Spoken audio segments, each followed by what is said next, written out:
Let's head to the voicemail of Truth and Reason for the first time today. Hey, fellas. In Coach Stefanski's first 3 years, it seemed like his approach to games was playing not to lose, with a ball control offense and a more passive defensive scheme. With an upgraded roster and a likely top-flight quarterback in his fourth year, I would expect to see his philosophy change to one of playing to win with a more diverse offense and Coach Schwartz's attacking defense. In other words, playing to our strengths and attacking the other team's weaknesses, with the Browns setting a tone early in games. And can we be successful with this more aggressive style play? I sure want to see this team show some swag out there and dominate. Go Browns! As always, appreciate all the voicemails. It kind of goes to what I touched on earlier. If you have a quarterback you trust, who you think is elite, you call things a little differently. And you change your defensive coordinator and bring in the guy you did because you want a different style of defense. So, yes, I think that is very accurate.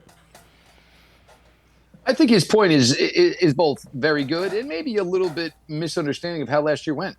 Browns had a lot of leads after the first quarter, had a lot of leads into the second quarter. But then, it seemed like the offense, and this is maybe what happens when you're running out there. And this is where I think is kind of a testament to Coach Stefanski. Look, it's really hard to put together 4 quarters of great offensive football when you're not playing your starting quarterback. We all know the deficiencies this team had on the defensive side of the ball.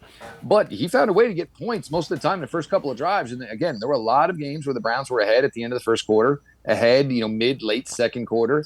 Offense couldn't sustain it, and we knew the defense couldn't hold it. But yeah, I think that, a lot of those concerns should be put to bed here.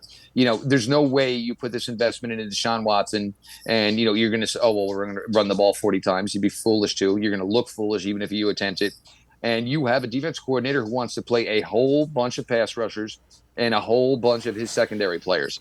What does that tell me? We're trying to get the ball, score as much as we can, get up early, and try to harass the other team's quarterback. That seems like a pretty simple philosophy. Yeah, and you know what? It's a fun one to watch if it works as well.